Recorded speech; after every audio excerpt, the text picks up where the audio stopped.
1 Coríntios 11, 17. Aleluia.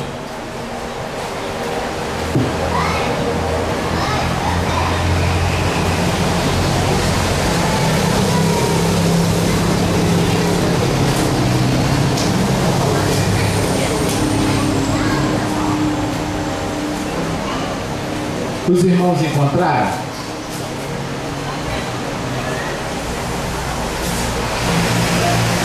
Estou vendo algumas pessoas ainda procurando. Eu quero hoje tentar replicar aqui o que nós temos nessa passagem. Vamos tentar visualizar bem o que nós temos em 1 Coríntios, no capítulo 11, versículo 17. Em diante, né? Eu vou ler e depois nós vamos narrando a história e vamos ver se a gente consegue visualizar o que Paulo escreve quando ele direciona essa carta à comunidade de Corinto. Diz o seguinte: nisto, porém, que vou dizer-vos, não vos louvo, porquanto vos ajuntais não para melhor, senão para pior. Porque antes de tudo ouço que quando vos ajuntais na igreja, há entre vós dissensões, e em parte o creio. E até importa que haja entre vós heresias, para que os que são sinceros se manifestem entre vós. De sorte que quando vos ajuntais num lugar, não é para comer a ceia do Senhor? Porque comendo cada um toma antecipadamente a sua própria ceia. E assim um tem fome e outro embriaga-se. Não tendes porventura casas para comer e para beber? Ou desprezais a igreja de Deus e envergonhais os que nada têm? Que vos direi? Louvar-vos-ei? Nisso não vos louvo, porque eu recebi do Senhor o que também vos ensinei, que o Senhor Jesus, na noite em que foi traído, tomou o pão, e tendo dado graças, o partiu e disse: tomai e comei, isto é o meu corpo que é partido por vós, fazei isto em memória de mim. Semelhantemente também, depois de cear, tomou o cálice, dizendo: este cálice é o novo testamento no meu sangue, fazei isto todas as vezes que beberdes em memória de mim. Porque todas as vezes que comerdes este pão e beberdes este cálice, anunciais a morte do Senhor até que venha. Portanto, qualquer que comer este pão ou beber o cálice do Senhor indignamente, será culpado do corpo e do sangue do Senhor. Examine-se, pois, o homem a si mesmo, e assim coma deste pão e beba deste cálice. Porque o que come e bebe indignamente, come e bebe para a sua própria condenação, não discernindo o corpo do Senhor. Por causa disso, há entre vós muitos fracos e doentes, e muitos que dormem. Porque se nós nos julgássemos a nós mesmos, não seríamos julgados. Mas quando somos julgados, somos repreendidos pelo Senhor, para não sermos condenados com o mundo. Portanto, meus irmãos, quando vos ajuntais para comer, esperai uns pelos outros. Mas se alguém tiver fome, coma em casa, para que vos não ajunteis para condenação. Quanto às demais coisas, ordená-las-ei quando for ter convosco. Queridos, nós temos aqui uma passagem em que Paulo ele escreve à comunidade de Corinto, e ele se refere a uma festa que de comum acontecia entre os irmãos convertidos, que era celebrar a ceia do Senhor, uma instituição que o Senhor Jesus Cristo ele tinha estabelecido antes de sua morte. Antes que ele viesse a morrer, na quinta-feira, ele morre na sexta. Na quinta-feira ele celebra a ceia. Ele está comendo juntamente com os discípulos a Páscoa. Ele celebra essa ceia no momento da Páscoa, um momento que tinha um grande significado para o povo judeu, porque a Páscoa era uma festa que tinha uma representação, porque quando houve a primeira Páscoa através de Moisés lá no Egito, foi o dado momento no qual houve a libertação do povo egípcio e o cordeiro morto, que cada família deveria matar em sua casa e passar o sangue no umbral da porta de sua casa. Quando o anjo da morte veio para exterminar os egípcios, não alcançara aquele que tiver o sangue sobre a tua casa. E esse cordeiro, nós hoje sabemos que ele era arquetípico, ou seja, uma tipologia que representava a pessoa do Senhor Jesus. Que da mesma forma, quem tivesse o sangue de Cristo sobre a sua casa e sobre a sua vida, o anjo da morte nunca o alcançaria, nunca teria acesso. Ele não ia padecer essa morte eterna, mas ele seria salvo pelo sangue, por meio do sangue e através do sangue que fora derramado na cruz do Calvário, a saber, o sangue de Jesus Cristo, Filho de Deus. Então, naquele momento, ele sabia que faltava poucas horas para que sexta-feira chegasse e o seu corpo fosse de fato imolado, agora não mais como uma representação no Antigo Testamento, mas de fato o corpo dele sendo sacrificado para que todos nós pudéssemos ter vida nele, onde Paulo diz que nenhuma condenação há para quem está em Cristo Jesus. Então ele celebra esse dado momento e ele pega o pão e ele diz: este pão, ele representa o meu corpo que é partido por vós. E ele parte o pão e diz: olha, faça isto. Como eu sempre digo em todas as celebrações da Santa Ceia, ele parte o pão, ele está querendo dizer: parta o seu corpo pelo próximo, assim como eu estou partindo o meu. Doe a sua vida para que alguém possa ter vida através da sua. Ajude as pessoas a viver. Estenda as mãos, socorra, anuncie, promova atos de benevolência, seja misericordioso e gracioso. Era o que ele estava querendo dizer quando ele diz: faça isto, porque ele está dizendo: faça isto, parta o seu corpo. Não que você deva se pendurar na cruz do Calvário ou se sacrificar ao ponto de morrer, mas dentro de um significado que no qual a sua vida possa ser estímulo, que a sua vida possa ser um exemplo e que a sua vida possa ser de fato algo que através da qual outros encontrem vida através do seu comportamento, da sua conduta, da sua fala e do seu direcionamento. De fato, quando ele diz: faça isto, não é simplesmente pegar um pedaço de pão e comer, mas é de fato doar vida e fazer com que outros tenham vida através da sua. Logo, essa condição, ela repreende toda sorte de discriminação. Qualquer atitude discriminatória está fora da doação de vida, do ato de doar vida. Qualquer ato judicioso, onde julgar alguém, ou apontar o dedo, ou dizer que fulano é assim, assim, assim, e por isso ele não pode, ou ele não tem parte, ou até mesmo dizer que ele não herdará o reino dos céus, não tem nada a ver com as escrituras sagradas no que tange a Santa Ceia, porque qualquer ato judicioso está longe de um ato misericordioso e gracioso. Então, de fato, quando ele também toma o cálice e ele diz: este cálice é o Novo Testamento no meu sangue, faça isso, ele está simplesmente ratificando o que dissera com respeito ao pão. Ele está falando a mesma coisa, porque quando ele diz: faça isto, aquele sangue era o sangue que ia ser derramado. Era de fato o sangue que iria através deste fazer com que pessoas pudessem ter vida, porque esse sacrifício fora oferecido diante de Deus, na presença do Pai, através do Filho, para que todos os seres humanos indiscriminatoriamente pudessem alcançar, ter acesso, encontrar com esse Jesus Cristo, para que através dele pudesse ter um encontro com o Pai. Porque hoje, qualquer pessoa que tem acesso ao Pai, esse acesso é dado pelo novo e vivo caminho, que é o caminho do sangue de Cristo Jesus.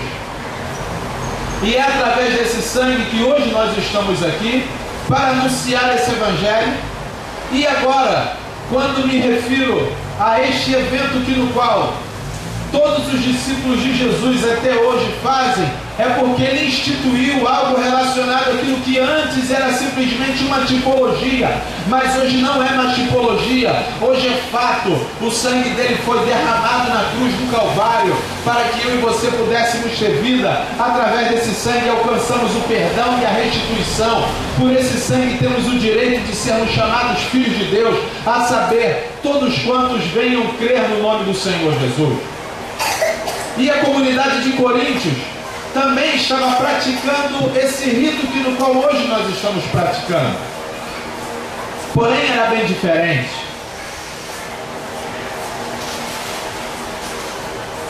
Era diferente porque eles chamavam a festa do amor. Era a festa do ágape. E eles faziam, não era somente uma festa, era algo que transcendia isso, porque tinha um valor espiritual, tinha um significado espiritual, remetia à memória daquele que padeceu na cruz do Calvário, porque ele disse assim: toda vez que você fizer isso, você está anunciando a minha morte até que eu venha. Então, quando nós anunciamos a morte, é que de fato ele morreu para que nós pudéssemos ter vida. Então, aquela festa não redundava simplesmente em torno de uma festividade, mas tinha esse valor e esta conotação espiritual. Para quem hoje a entende, sabe a profundidade desse rito. E aí, queridos, o Paulo ele começa a dizer sobre tal festa que envolve um tamanho significado espiritual. Quando ele começa a dizer, ele diz o seguinte: nisto, porém, que vou dizer, não vos louvo. Parece um paradoxo, né? Eu acredito que comumente não é isso que você ouve na igreja, porque quem é que vai querer falar aquilo que tem dentro das Escrituras do que remete à Santa Ceia do Senhor? Paulo está dizendo que esta reunião que eles fazem, ele diz assim: eu não vos louvo. Não pela reunião em si, mas pelo comportamento que é tido e também obtido nesta reunião. E ele começa a falar de um ritual que eles praticam com tamanho significado, mas ele aplica logo uma palavra de condenação quando ele diz assim: nisto, porém, que vou dizer, não vos louvo. Queridos, ele está querendo dizer que em torno do rito existem comportamentos indevidos que devem ser impraticáveis, mas que de fato são praticados. Ele está querendo dizer que existe em torno não mais de algo arquetípico, mas que de fato Cristo Jesus morrera e hoje tem um tamanho significado a nós, porque significa o corpo dele que foi partido e o sangue derramado por mim e por ti. Ele está dizendo que em torno de algo de tamanha santificação, dentro de um âmbito do sagrado, existe desvio de conduta que está muito claro e patente aos olhos de qualquer um, ao ponto que ele pega e diz: nisto que vou dizer, não vos louvo. Porque quando vocês se ajuntam, não é para melhor, e sim para pior. É uma repreensão, e de fato eu preciso mencioná-la, comentá-la, trazer ênfase, porque eu não posso simplesmente obter um pequeno versículo ou pequenos versículos que nos convém e excluir tal repreensão para que possamos nos sentir bem, ou talvez trazer uma falsa santidade em torno de um rito, quando de fato as pessoas elas podem ser submetidas a um rito falso ou pecaminoso de desvio de conduta. Se as Escrituras repreendem aquele que ministra e celebra o rito, ele tem que fazer menção da repreensão que nela consiste. E se nela existe, não vos louvo, eu faço a réplica mais uma vez: não vos louvo. E digo por quê? Porque quando vos ajuntais, não é para melhor, senão para pior. Ele faz uma ressalva dizendo o seguinte: é até interessante que quando vocês se juntam haja essa dissensão para aqueles que são hereges se manifestem, e os que não são também. Ele faz isso porque vai ficar bem claro quem é e quem não é, e quem é quem dentro da conversa. E ele pega e diz assim: quando vocês se ajuntam, não é para comer a ceia do Senhor? Ele pega e diz assim: por que cada um toma antecipadamente a sua ceia? De maneira que assim uns têm fome e outros se embriagam. Pense comigo, se era a festa do amor e cada um trazia o que tinha em sua casa para o alimento, para poder comer, e ele está mostrando aqui esse ato de discriminação, dizendo que pessoas tomavam antecipadamente a ceia, fazendo com que uns tivessem fome, ao passo que outros se embriagassem. Hoje, queridos, nós reduzimos a ceia do Senhor apenas em um pão e um cálice. Nós comumente temos até mais do que um pão e um cálice aqui. Esses cálices que temos ali dentro, isso aí foi a era protestante. O catolicismo redundou a coisa numa pequena hoxa e num cálice, e nós colocamos um pão. Esse cálice aí nós encontramos em artigos de lojas religiosas, mas não era assim. Eles traziam comida, carne, frango, frutas, bebidas. Outros, imaginem comigo, vamos tentar, quando eu falei, vamos tentar replicar o que acontecia nessa ceia. Pense os irmãos chegando, entrando pelas portas, trazendo a comida. Alguns traziam as suas picanhas, porque tinham dinheiro para isso, e deveriam ficar se gabando: a minha picanha assim, assim, assim. Outros traziam frangos, outros traziam outras carnes. De repente pintava um com um barril de carvalho, com os seus escravos trazendo nas costas e dizendo: essa daqui é da safra do ano tal, está uma delícia, a uva é assim, assim, assim, foi plantada na beira do Monte Hermon, num lugar frio, tal, tal, tal, só bate o sol de tal hora, e papapá, papapá, papapá, é o melhor vinho. E estava ali o cara se gabando. Porque se de fato ele condena uma reunião tal como essa, as pessoas estavam entrando com as suas comidarias, ao passo que eu imagino, porque no texto nós lemos aqui que tinha pessoas que nada tinham. De repente chegava um com um pedacinho de pão somente, e estava ali no cantinho cheio de vergonha, talvez pensando: será que alguém vai lembrar de mim? De repente esse tinha até um pãozinho, mas a Bíblia diz que outros não tinham nada. Ele deveria ficar ali pelo canto, acanhado, recolhido, retraído, pelo fato do outro estar esbanjando seus tabuleiros, está esbanjando barris de carvalhos, outros colocando a mesa e o banquete que veio da casa dele mesmo, e ele ao ponto de dizer o seguinte: olha, essa mesa aqui foi eu que trouxe da minha casa, da minha fazenda, com os artigos próprios da minha própria colheita, a cozinha, isso, e papapá, papapá, papapá, e está ele lá tirando onda com a cara dos outros, na ceia do Senhor, discriminando. Não interessa se for de comida ou de bebida, a condenação é o ato discriminatório. Porque como pode o irmão ou a irmã estar em torno de um rito tal como esse, que representa a morte do Senhor para a salvação de todos, e estou eu ali comendo e bebendo, discriminando? Há controvérsias, é maluquice, é doideira. Agora pensem comigo, ele está dizendo que tomando antecipadamente uns têm fome. Olha só, gente, vê se você consegue imaginar a era medieval, quando os reis saíam para as guerras junto com seus soldados, e eles famintos de dias, quando conseguiam tomar uma cidade e nem encontrar alimento. Nos nossos filmes de época que nós vemos por aí, nós encontramos aqueles ingleses, franceses comendo uma coxa de peru desse tamanho e se lambuzando. Olha que beleza, agora deu uma ceia, olha que beleza. Está na ceia, aleluia, glória a Deus.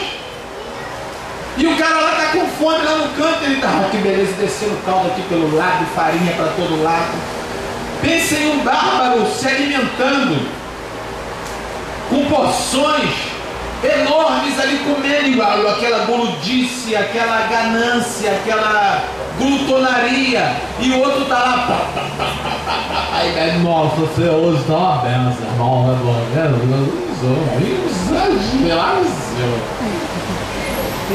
doidaço na ceia, é a Bíblia que está dizendo, doidão na ceia. Não se vende, eu acho que não. A Bíblia que está dizendo que tinha gente doidão na ceia, aleluia. Não sei nem de onde veio, eu quero saber, eu quero dar glória a Deus.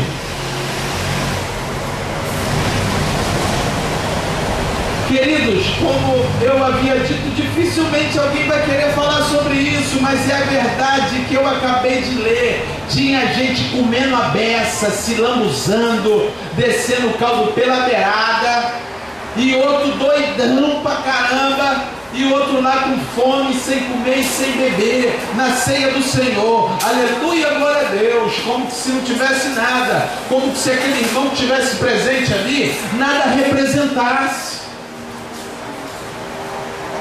Por que tem pessoas que a gente abraça, recebe? Por que tem pessoas que a gente diz, olha, isso, aquilo, outro? Por que tem uns que a gente acolhe? Vamos acolher o irmão, né? Outros a gente recebe, outros a gente acolhe. Não vamos acolher. Por que a gente não abraça também? Por que a gente também não recebe? Por que o comportamento comum é de um jeito? Porque talvez ele pode oferecer grandes ofertas, talvez ele pode oferecer grandes dízimos, talvez ele tenha um status que através do qual nós podemos receber alguma coisa, ou um rabisco de alguma coisa que advenha do status que ele supostamente tem. Ao passo que o outro de repente não tem nem o que comer, esse a gente diz, vamos acolher porque ele está precisando, vamos ajudar o irmãozinho. E tudo isso em torno do sagrado, entendeu, gente? Em torno do sagrado. E a gente diz, aleluia, Jesus está presente, não está nada. Tu acha que Jesus está presente numa coisa tal como essa? Acolhe um, recebe outro. Come que é uma beleza, bebe, o outro não come, não participa, é excluído. Em torno do sagrado existe uma série de situações diabólicas e perversas que ferem e matam as pessoas. Porque o sujeito que pratica tal coisa, ele de fato está na presença de Deus, porque estamos diante de um rito que remonta à morte do Senhor Jesus, que era arquetípico daquilo que foi pregado por Moisés.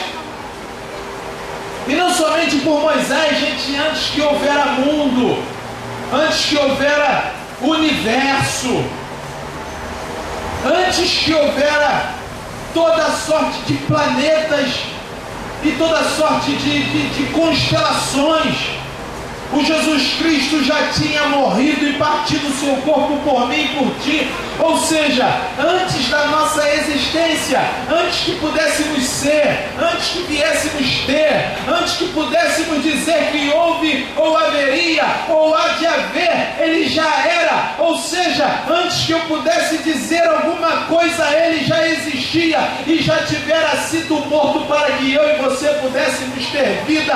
Antes que tivéssemos status, nome, nomenclatura, títulos, posicionamentos, ou ainda que estivéssemos na miséria, ele morreu tanto para aqueles que estavam na miséria, tanto para aqueles que estavam cheios de títulos até o talo.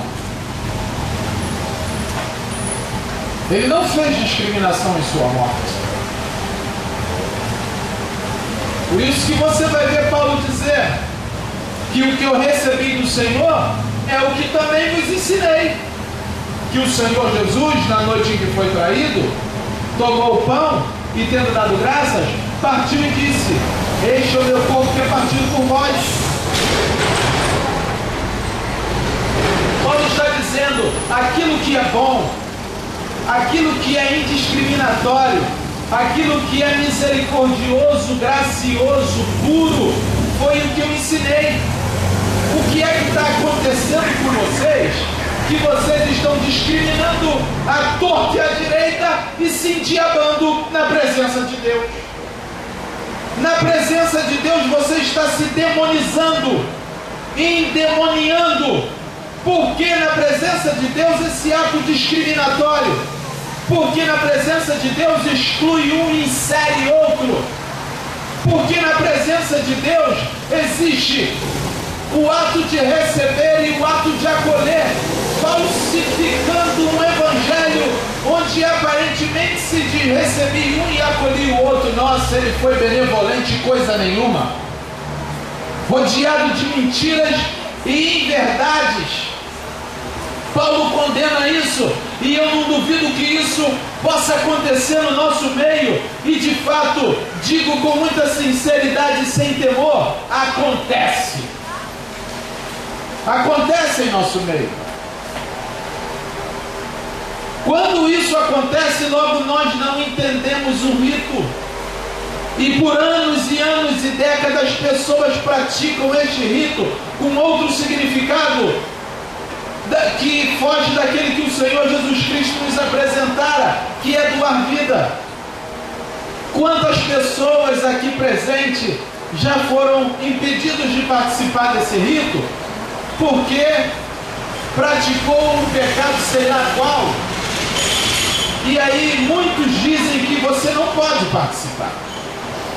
Eu quero ter a moral de falar para o Senhor Jesus: Jesus, tu está errado, tu não sabe o que faz, porque Judas era um traidor e tu deu a ceia para ele. Jesus, tu deveria ter excluído Judas, então nós vamos excluir você da nossa igreja. Porque você não está andando conforme, né, Jesus? Eu acho que você está maluco, Jesus. E aí começaram a trazer significados incoerentes e divergentes, no que redunda em torno de pecado. E aí aplicavam-se muito se o fulano teve relação sexual com a cicrana ou não. Aí dentro das igrejas que nós frequentávamos, ficava o jovem lá do outro lado olhando para ela assim, meio que de rabo de olho. Tu sabe o que é? Aí não ceava por conta da acusação que fora feita em torno do rito. Em contrapartida, qualquer tipo de ladrão de farda poderia participar. Qualquer tipo de político corrupto, pelo seu dízimo, santificava a sua conduta, e aí ele podia comer do pão e do cálice e inventava uma série de pecados para que outros pudessem de fato ser oprimidos e não participar de um rito no qual celebra a morte do Senhor e a sua ressurreição dentre os mortos. Porque, queridos, a Bíblia, quanto a pecado, você sabe como ela trata? Ela diz assim: olha, larga, deixa, arrependa-se. É isso. Ela não tem nem muita conversa em torno de pecado. Foi lido aqui uma passagem que também trata de pecado. O que foi lido? Se o meu povo, que se chama pelo meu nome, se humilhar e orar e se arrepender dos seus maus caminhos, não tem volta nenhuma não, é só isso. Se humilhar e orar e se arrepender dos maus caminhos, eu dos altos céus ouvirei. Bom, pecado, a Bíblia diz assim: larga e deixa. Jesus nunca vai proibir alguém de participar desse rito, as Escrituras muito menos. Se ela não faz isso, digo-vos eu, não lutarei contra Cristo nem contra as Escrituras. O rito tem que ser aberto a todos, a qualquer um, para que através do mesmo talvez alguém encontre com Cristo. Porque através do mesmo uma porta é aberta para que alguém possa entender o que é misericórdia, o que é amor. E que dentro do rito não venhamos discriminar ninguém, e nem dizer fulano pode por conta disso e ciclano pode, não pode por conta daquilo. Querido, nós estamos diante de um rito onde de fato celebra a festa do amor, onde de fato apresenta a morte do Senhor a mim e a ti, porque Quando eu olho para a morte de Cristo, eu não vejo um coitado, eu não vejo uma pessoa digna de pena, mas eu olho o meu Salvador, porque eu deveria estar morto naquele lugar.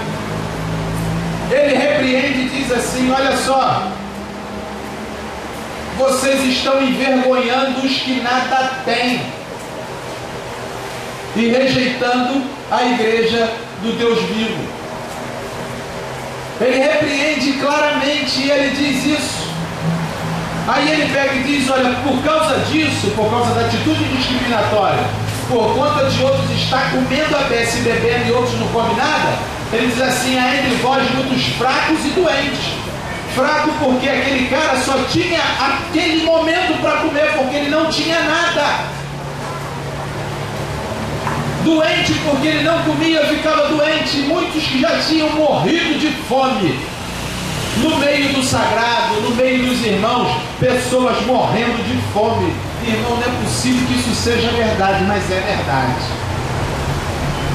No meio dos irmãos, pessoas padecendo necessidade e fome, e o outro transbordando de comida, de picanha, de caviar, de seja lá mais o que, de vinho da safra italiana, argentina, chilena, e ele está numa boa sentado no restaurante essa hora. Pior, comendo a oferta desse que nada tem, porque com muita humildade ainda apresenta as 2 moedas da viúva pobre no altar de Deus, e ele cata tudo e vai comer na churrascaria. Isso é verdade o que eu estou falando aqui. Como pode em torno do sagrado um estar abastecido, abastado, e o outro nada tem? E ainda é envergonhado por aquele que tem, ao invés de ser recebido. E logo aqui, nas Escrituras, nem acolhido ele é. Está dizendo: vocês envergonham que nada tem. Por isso que tem muito entre vós que já até morreram de fome, estão fracos e estão doentes. Ele pega e diz assim: examine-se, pois, o homem a si mesmo, depois coma do pão e beba do cálice. Porque começou a maior caguetação do pessoal da casa de Clô, e começou a falar quem estava fazendo isso. Quem estava doidão era fulano de tal.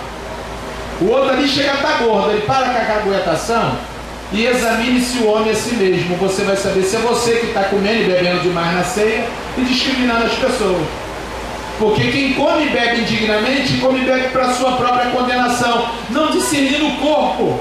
O corpo do Senhor também era os fracos, os doentes, os pobres, os que nada têm. E eles entendiam que não era. E ele estava dizendo: vocês não estão discernindo o corpo do Senhor. Aí ele pega e diz assim: porque quando somos julgados, somos repreendidos pelo Senhor. Queridos, deixa eu lhe falar uma coisa. Se eles estavam fazendo isso nessa reunião, não era somente na reunião que eles faziam isso.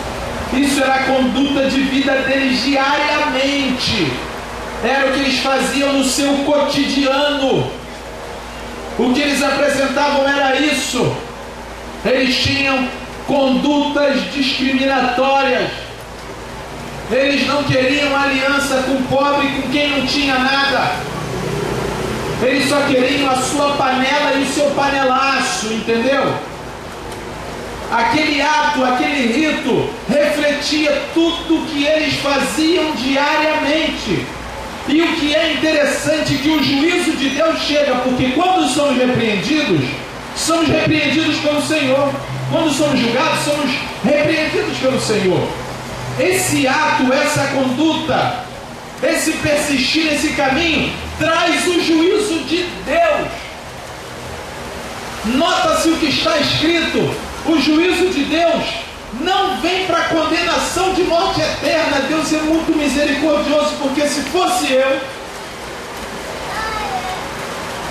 é melhor nem falar. Mas ele diz o seguinte: porque se você julgar a si mesmo, você será julgado pelo Senhor, repreendido pelo Senhor, para não ser condenado com o mundo. O juízo de Deus chega no coração de quem pratica isso, para alcançar a libertação da morte, que nele consiste e tem. Porque de fato quem está assim está no caminho de morte, e o juízo de Deus chega para que ele possa encontrar a salvação através da repreensão, para não ser condenado com o mundo. Olha como ele é gracioso até com aquele que tem essa prática. Olha como ele é misericordioso com aquele que se endemonia na presença dele.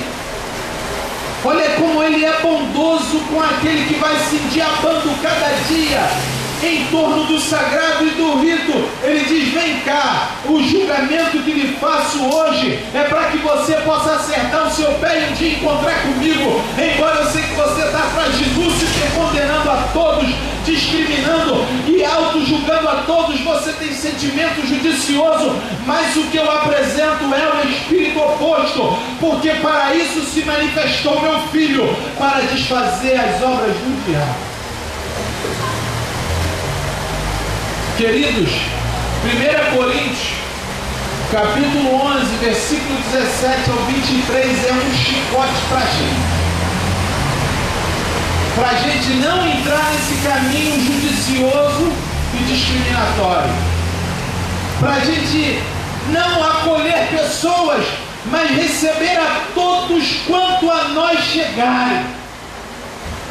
Para a gente não apontar o dedo e dizer fulano e cicrano pode, Bertano e cicrano não pode.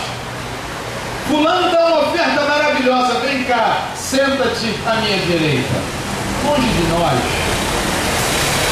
Vamos olhar para dentro da alma do ser e como Cristo, antes que houvera a própria vida que consiste em nós, Ele já morreu por nós, independente daquilo que tu é hoje. Se hoje o sujeito está mendigando, ele morreu por ele a si mesmo. Se hoje o sujeito é o homem mais rico da terra, ele também morreu por ele a si mesmo, independente do status social, independente da classe, independente da conduta de moralidade, como fizeram com a ceia durante muitos anos. Era conduta de moralidade, quem fez e quem não fez, e quem pode e quem não pode. Pelo contrário, irmãos, que eu e você, de fato, venhamos entender que somos homens pecadores, que somos aqueles que estamos no caminho, porque o Evangelho coloca eu e você no caminho.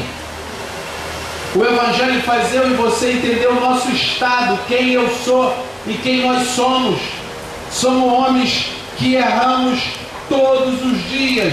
Somos seres que proferimos palavras que não deveriam sair de nossas bocas. Somos pessoas que articulamos planos que nunca deveria ser articulado por ninguém.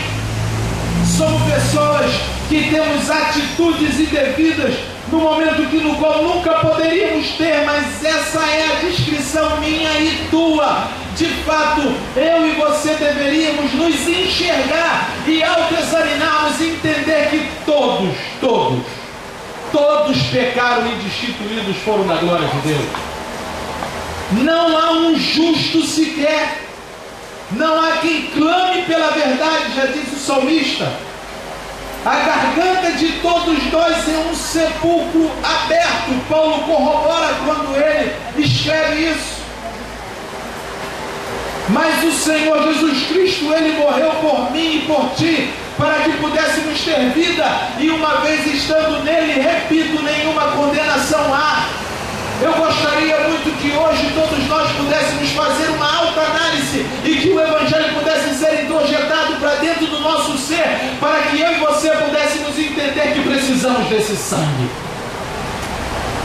Que eu e você pudéssemos entender que nós não somos dignos de tirar o cisco do olho de ninguém, mas que de fato tem uma trave no meu e eu preciso retirá-la para que eu possa ter um encontro com esse Jesus maravilhoso, benevolente, magnífico, excelso, grandioso, que morrera na cruz do Calvário para dar vida a mim e a ti, para dar vida ao ladrão da cruz, para dar vida ao hipócrita que chamou ele de endemoniado e Beelzebu, para dar vida àquele que o chicoteara, para dar vida àquele que se opusera a ele e o cuspira na face.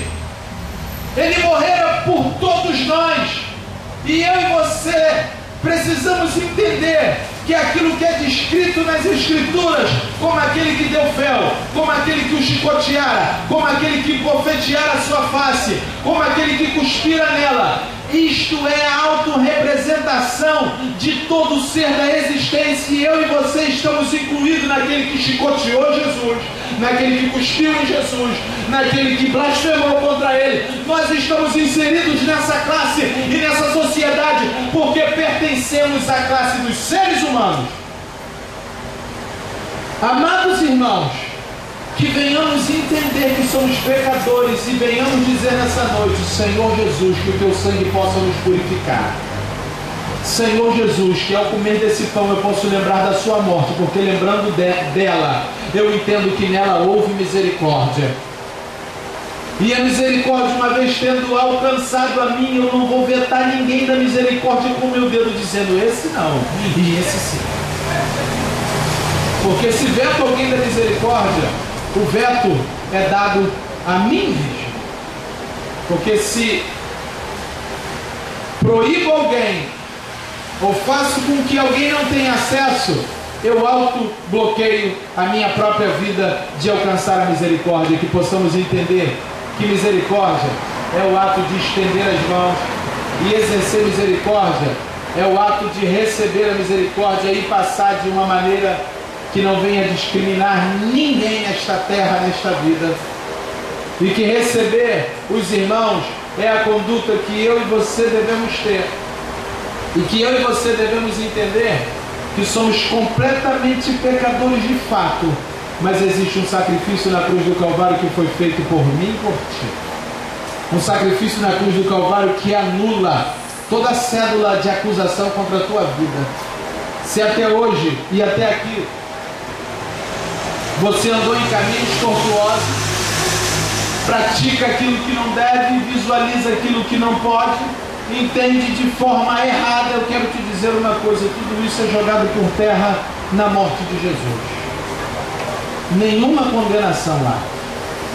Ele lança todo o nosso histórico maligno no mar de esquecimento. Ele não joga na tua face, mas pelo contrário, ele diz assim: vá e não peques mais.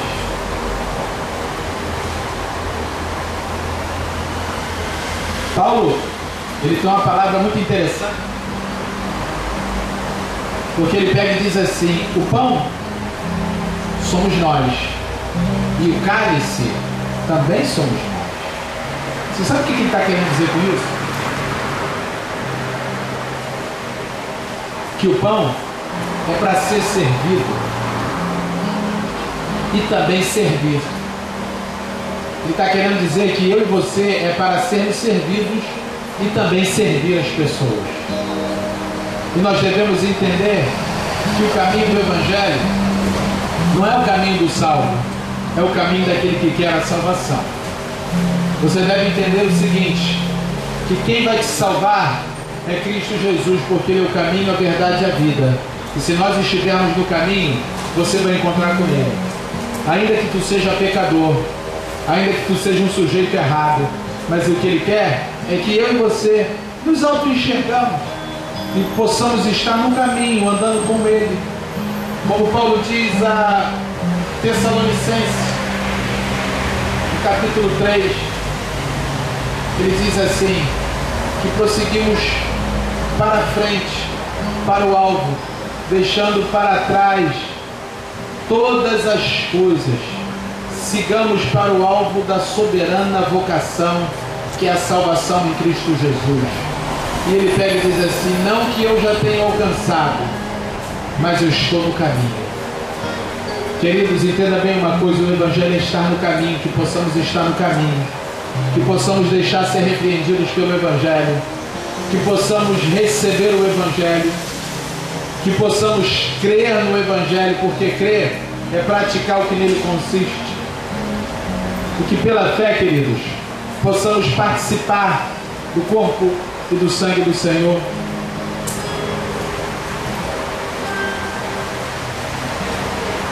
Porque a fé é a certeza das coisas que se esperam. que nós venhamos ter esse comportamento. Quem tem certeza da coisa que se espera? É quem tem pureza no coração. Você pode ver, eu vou te dar um exemplo aqui muito claro.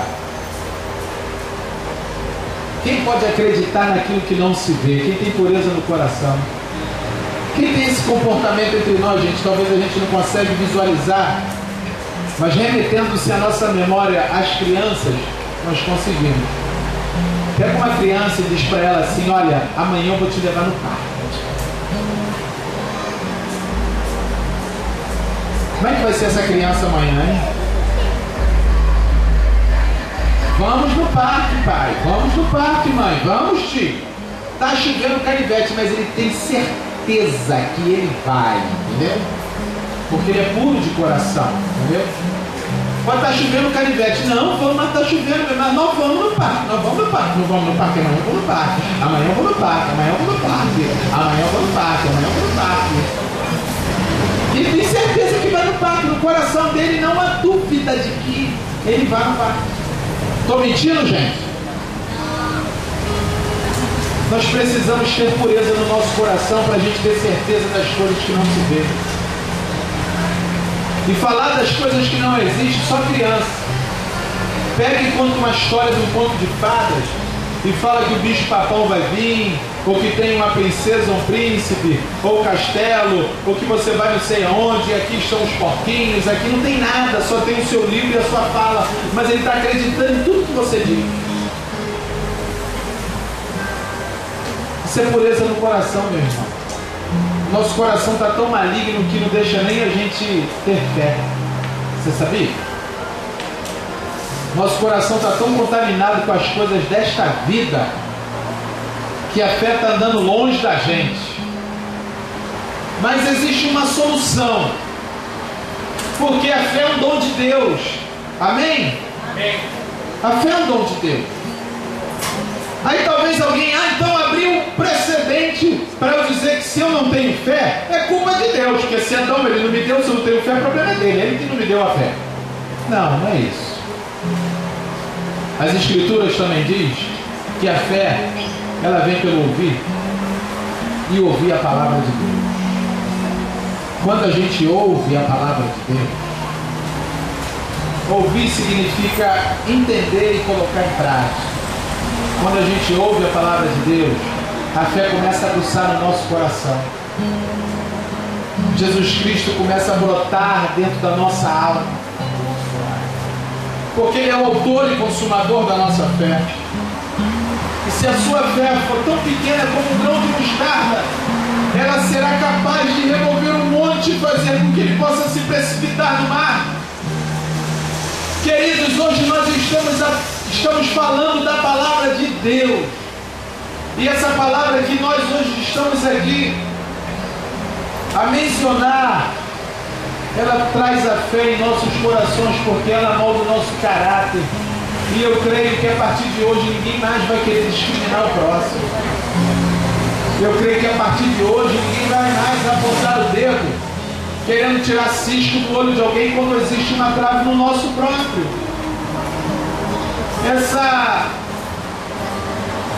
Essa diferença gritante de cisco para trave, ele está querendo dizer o seguinte: você tem tanta ocupação na sua própria vida para você se corrigir, que não dá nem tempo de você ir lá tirar um cisco do olho de alguém, então fica se corrigindo o dia inteiro. Que nós possamos entender que o Evangelho e que esse rito não remete a um sentimento de salvação somente nele, mas que seja diariamente, cotidianamente, dentro de uma pureza que não julga ninguém, que não aponta o dedo a ninguém, mas que antes, de verdade, com uma consciência pura, julga a si mesmo e diz: eu falei o que não devia, eu fiz o que não poderia ter sido feito, eu fui onde eu não poderia ter colocado os meus pés. Que de fato esse rito sirva a mim e a ti como conduta diária de vida, que de maneira a acontecer em nós de uma forma paulatina, que me coloque no caminho da verdade, para que um dia Ele possa vir me encontrar nesse caminho, lutando por estar nele, que de fato eu venha tomar a força, porque a mim e a todos nós é muito difícil prosseguir e permanecer no caminho da verdade, porque como Daniel dissera, ao homem pertence o falar bobagem, a mentira e a confusão de rosto, mas a ti, Senhor, pertence a honra, a glória, o poder e a magnificência, e que a honra dada a Deus seja dada através do esforço de minha vida em permanecer no caminho, que você possa honrá-lo pela luta de estar no caminho da não discriminação, no caminho não judicioso, mas no caminho do amor, da graça, da autocorreção. Aí eu e você iremos glorificar o santo nome do Senhor. Aí eu e você iremos santificar o santo nome do Senhor.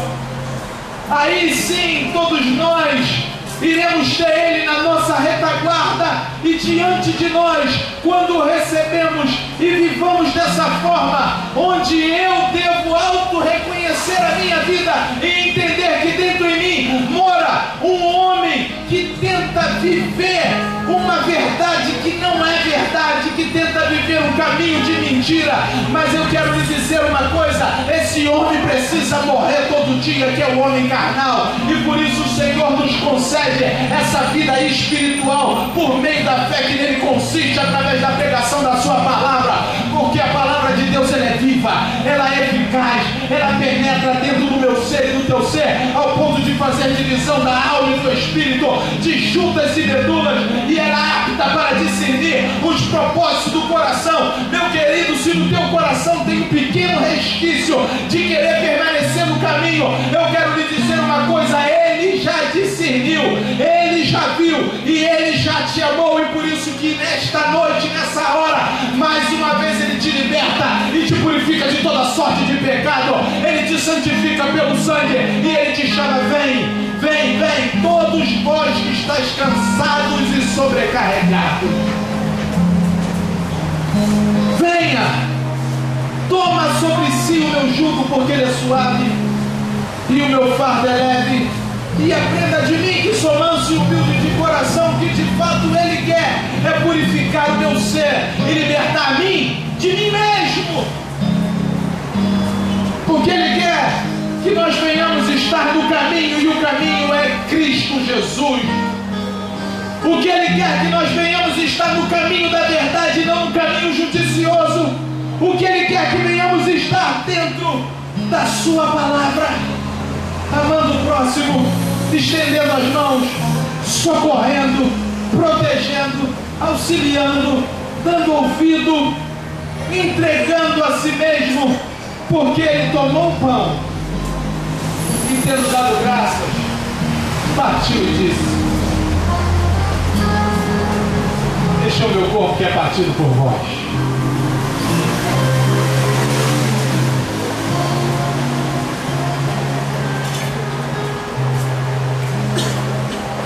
Vê se você consegue entender isso, querido. Ele tomou o pão e partiu, e Ele disse: este é o meu corpo que é partido por vós. Faça isto todas as vezes que comerdes em memória de mim. Parta o seu corpo por alguém, meu irmão. Doe vida para que alguém possa ter vida. Faça isto todas as vezes que comer. Nós vamos comer esse pão aqui, meu irmão. Ele simplesmente é pão. Mas através dessa pregação, ele não é mais pão para nós. Ele é o corpo de Cristo. O corpo que foi partido por mim e por ti. Eu quero apresentar a Deus esse pão. Pai, esse pão foi beneficiado por mãos humanas. Oh Deus. Mas ele agora tem um grande significado a nós. Ele é o teu corpo, Jesus, que foi partido por mim, por todos nós. Não somente por nós, mas por toda a humanidade. Senhor, que ninguém venha ser excluído do teu corpo. Que ninguém venha ser bloqueado de participar desse corpo que foi moído na cruz para que pudéssemos ter vida, mas que esse corpo tenha significado a todos nós. E que todas as vezes que comermos do teu corpo, venhamos entender que devemos anunciar a tua morte. E ele diz: fazer isto todas as vezes que comerdes em memória de mim. Que hoje venhamos comer do teu pão, participar do teu corpo, mas que esse venha a ser o nosso comportamento diário. Estender as mãos, ajudar, proteger, guiar e orientar e fazer com que pessoas possam ter vida na tua presença. Sim, Deus, esta é a nossa oração. Distribua o pão a todos.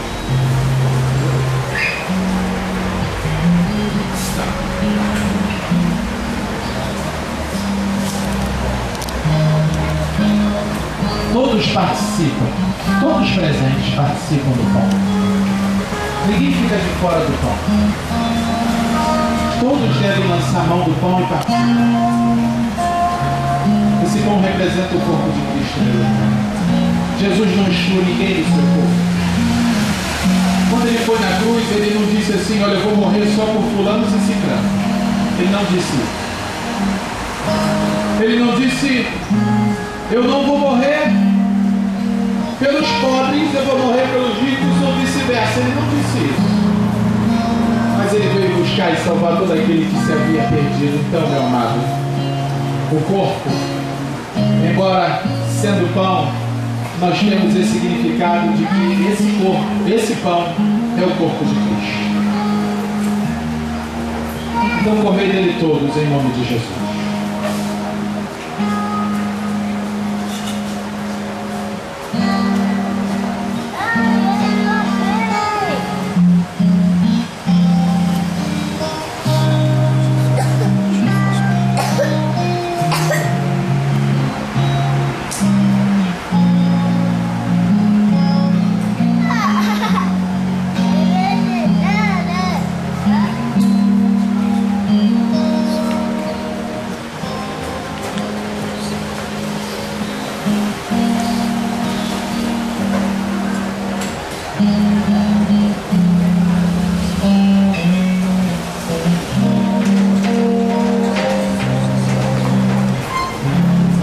Possa ser um momento de reflexão para ti. Você possa entender que ele morreu pela tua vida, para que hoje você pudesse ter vida. Que possamos entender que essa deve ser a nossa conduta também. Nós devemos agradecer ao Pai pelo Filho e pela morte. Devemos agradecer ao Filho por enviar o teu Espírito que hoje habita e superabunda sobre os nossos corações. Semelhantemente, depois de ceiar, ele tomou o cálice dizendo: este cálice é o Novo Testamento no meu sangue. Ele diz: para fazer isto todas as vezes que beberdes em memória dele. Porque todas as vezes que você come e bebe desse cálice, você anuncia a morte do Senhor até que ele venha. Queridos, que ao ingerir esse produto da vide, esse derivado da uva, porque eu quero abençoá-lo em nome de Jesus, e a partir de agora ele não é mais um produto da vide, ele é o sangue de Cristo. Que quando você beber desse sangue, você possa de fato ser lavado por esse sangue. Que esse sangue possa te trazer purificação, que você possa sentir-se purificado pelo sangue de Jesus, porque o sangue de Jesus ainda jorra até hoje. E o sangue de Cristo é o que nos lava de toda a nossa pecaminosidade. Bebei deles todos com essa consciência.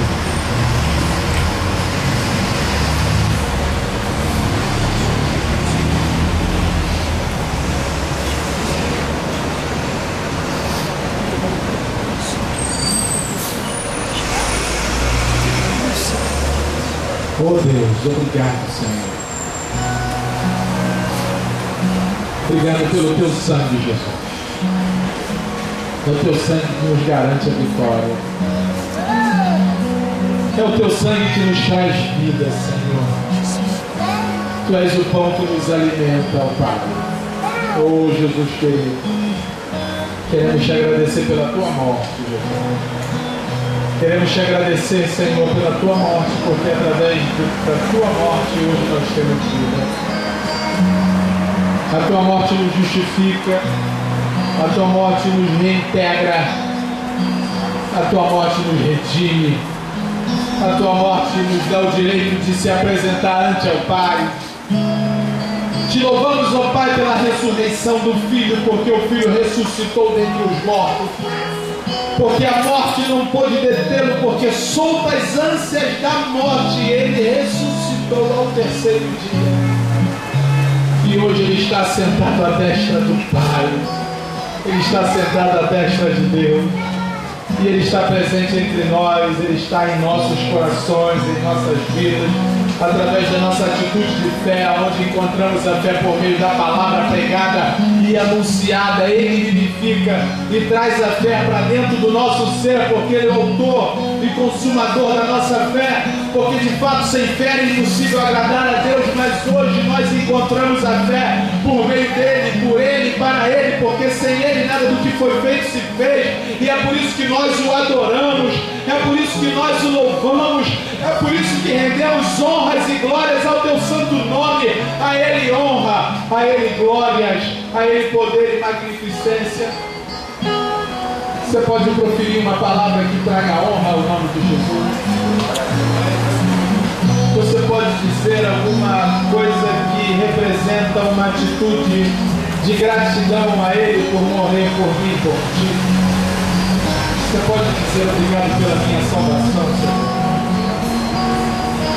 Obrigado por estar no caminho, embora sendo eu pecaminoso, mas tu me lavas de todo pecado e tu apenas não me acolhe, mas tu me recebes, Pai. E todos quantos receberam a eles foram dados direito, ou seja, o poder de serem feitos filhos de Deus aos que creem no seu nome. Onde estão aqueles que creem no nome de Jesus? Levante as mãos assim comigo. Oh, Senhor, eis aí, Senhor, o teu povo que crê no teu nome, Pai. Oh, Jesus querido, o teu povo que crê no teu nome, Senhor, purifica-nos de todo pecado. Lava-nos, ó Pai, e nos receba nos altos céus. Nós louvamos o teu nome, nós honramos o teu nome, nós cremos no teu nome, nós sabemos que não há outro, nós sabemos que o Jesus da Bíblia é o Jesus Filho de Deus. Nós sabemos que o Jesus da Bíblia não é o Jesus das religiões, mas é aquele que morreu na cruz do Calvário, que recebe a mim, a ti, a qualquer um. Por isso te louvamos, Senhor. Por isso te agradecemos e queremos te pedir, Senhor, nos receba a cada dia, porque todo dia pecamos. Nos receba a cada dia, Senhor, porque todo dia falamos coisas que não devemos falar.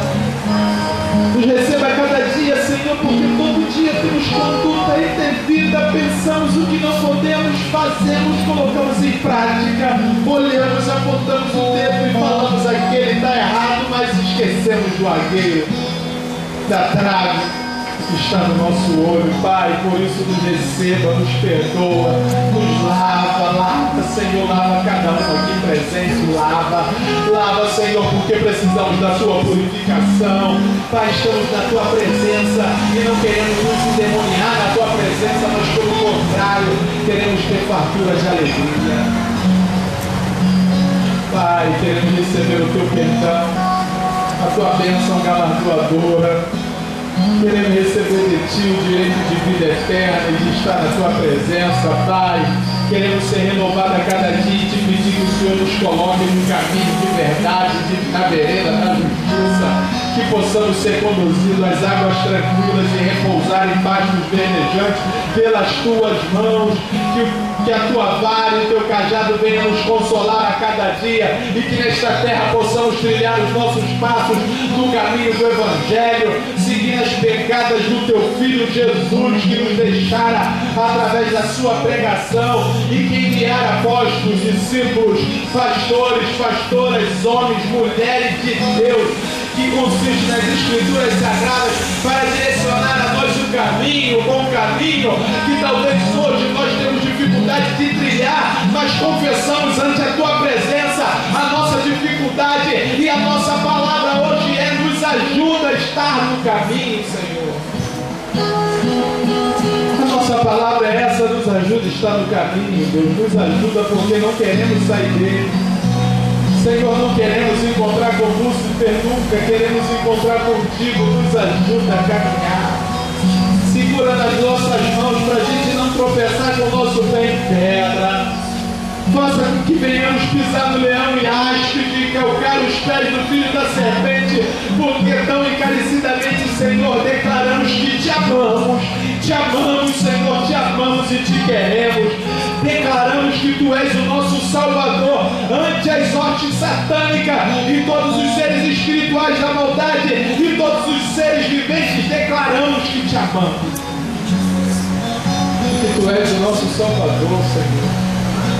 Nos ajuda, Jesus, nessa caminhada, nos ajuda, Pai, porque amanhã, Senhor, vai ter confrontamento de novo, amanhã vai ter adversidade outra vez, amanhã eu vou me deparar com aquilo, Senhor, que eu não devo fazer, e eu te confesso, Senhor, se Tu não for comigo, eu vou cair, mas se a Tua mão for comigo, Pai, oh, eu já posso sentir a Tua libertação do mal que está por vir.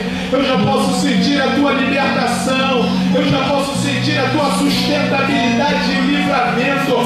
Porque nesta hora, Senhor, te pedimos, segura nas nossas mãos, ó Deus. Segura com mão forte e braço poderoso. A quem foi estendido o braço do Senhor, a nós foi estendido o braço do Senhor. Nós aceitamos o Teu braço, Deus, nós estamos seguros nele, os nossos olhos estão postos em Ti, ó Deus. Nos ajuda, Pai, em nome de Jesus. Em nome de Jesus. Estenda as mãos, querido. Que o Senhor te abençoe e te guarde. Que o Senhor faça resplandecer o Seu rosto sobre ti e tenha misericórdia de ti. Que o Senhor sobre ti levante o seu rosto e te dê a paz. Que a graça salvadora do nosso Senhor Jesus Cristo, o grande amor de Deus e as doces consolações do Espírito Santo de Deus seja com todos que amam e aguardam a vinda do Senhor Jesus Cristo. E todos digam amém, amém.